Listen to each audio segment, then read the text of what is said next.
Swastiastu. Perkenalkan, nama saya Komang Trisna Wicahyani, NIM 1813031031037 dari Prodi Pendidikan Kimia kelas 6B. Nah, pada video kali ini saya akan menjelaskan beberapa tugas dari mata kuliah pembelajaran mikro yaitu LKM 2. Baik, langsung saja menuju slide selanjutnya.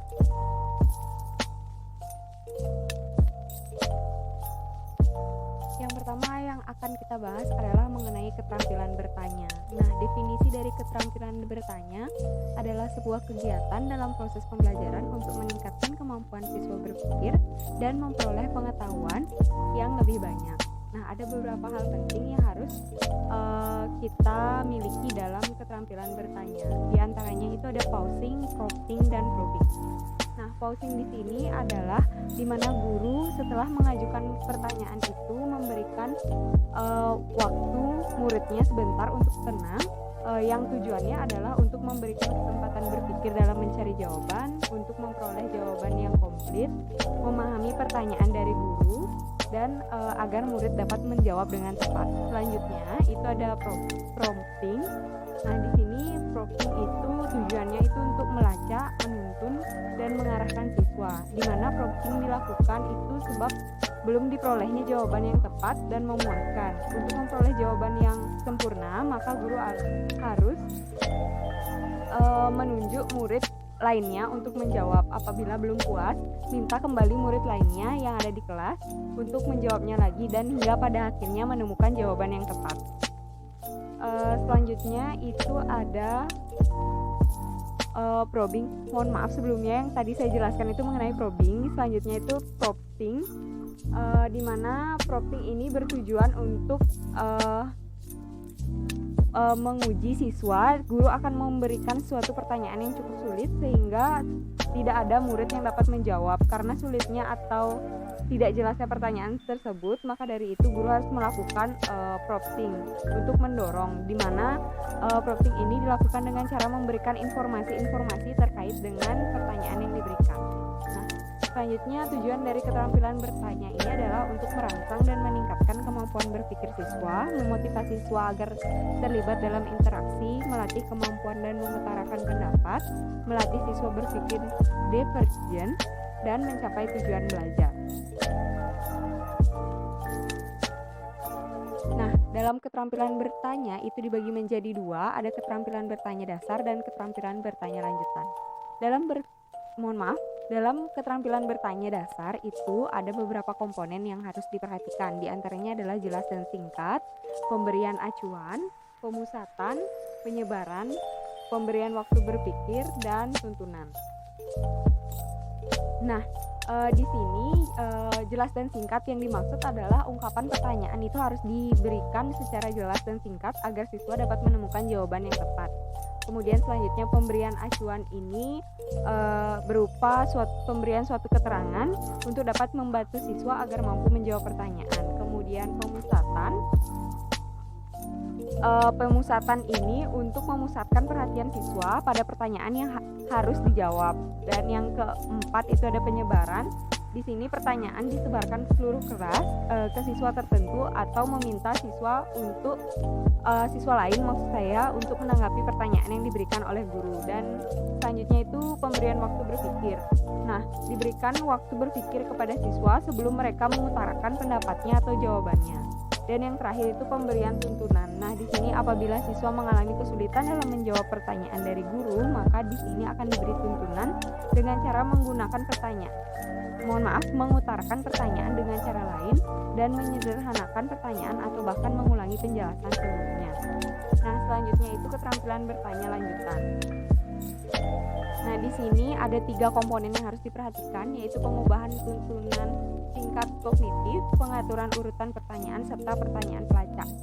Nah, untuk pengubahan tuntunan tingkat kognitif di sini di mana tingkatan yang paling rendah yaitu mengingat ke tingkat yang lebih tinggi seperti menerapkan, menganalisis, mensintesis, mengevaluasi, bahkan mengkreasikan. Selanjutnya itu pengaturan urutan pertanyaan, aturan urutan pertanyaan dari yang sederhana ke yang kompleks. Dan yang terakhir itu pertanyaan pelacak. Di sini digunakan pertanyaan pelacak itu dengan berbagai teknik. Itu yang pertama itu ada klarifikasi, yaitu meminta penjelasan lebih lanjut kepada siswa. Kemudian yang kedua itu ada meminta siswa untuk memberi alasan atas jawaban yang diutarakan. Yang ketiga itu meminta kesepakatan pandangan dari siswa lainnya. Yang keempat itu meminta ketepatan jawaban. Yang kelima meminta jawaban yang lebih relevan.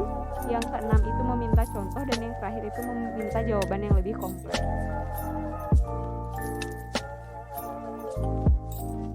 Nah, terdapat beberapa klasifikasi jenis pertanyaan dari guru. Yang pertama itu ada pertanyaan tertutup atau convergent, kemudian pertanyaan terbuka atau divergent, kemudian ada pertanyaan produktif dan non produktif, pertanyaan untuk mengembangkan keterampilan proses sains, dan yang terakhir pertanyaan kognitif.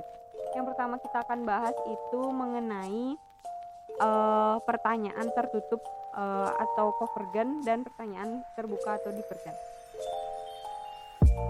Nah, pertanyaan convergent itu memerlukan jawaban tertentu, sedangkan pertanyaan divergent itu memerlukan berbagai alternatif jawaban yang tidak tertentu. Nah, di sini pertanyaan sempit atau pertanyaan tertutup itu sering disebut dengan pertanyaan memusat, sedangkan pertanyaan luas atau pertanyaan terbuka itu disebut dengan pertanyaan divergent. Nah, yang kedua itu mengenai pertanyaan produktif dan non produktif. Nah, pertanyaan produktif ini mengarahkan siswa untuk dapat berbuat atau melakukan sesuatu. Contoh dari pertanyaan produktif itu, apakah daun putri malu akan mengucuk apabila disentuh dengan sebatang lidi? Pertanyaan tersebut akan mendorong siswa untuk melakukan sesuatu, dalam hal ini menyentuh daun putri malu dengan menggunakan sebatang lidi. Kemudian pertanyaan non produktif. Di sini memerlukan jawaban yang terpikir, dan jawaban tersebut diucapkan oleh siswa yang tidak selalu mudah dilakukan oleh siswa. Nah, terdapat perbedaan antara pertanyaan produktif dan non produktif. Nah, pertanyaan produktif itu sebagai pertanyaan yang merangsang kegiatan produktif atau kegiatan ilmiah. Sedangkan pertanyaan non produktif itu memerlukan jawaban dari sumber sekunder, contohnya seperti buku.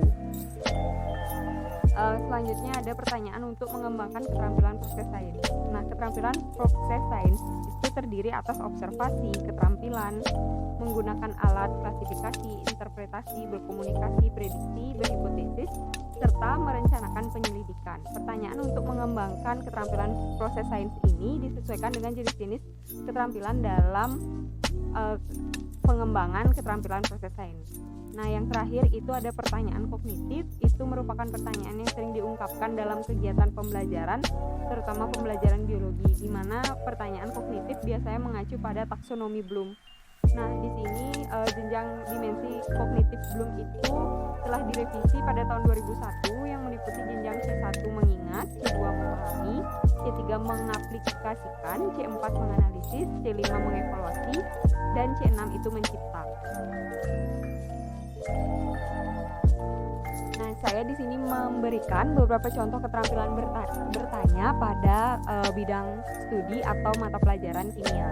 Yang pertama yaitu mengenai apa yang dimaksud dengan kation.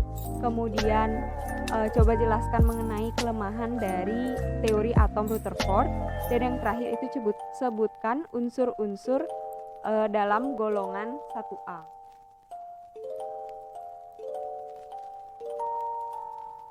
Selanjutnya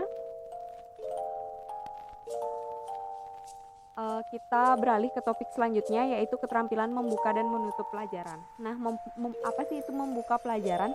Membuka pelajaran merupakan kegiatan yang dilakukan oleh guru untuk menciptakan suasana siap mental, membuat siswa agar terpusat pada hal-hal yang akan dipelajari selanjutnya. Kemudian menutup pelajaran itu memiliki definisi merupakan sebuah kegiatan yang dilakukan oleh guru untuk mengakhiri kegiatan inti dari suatu pelajaran. Selanjutnya,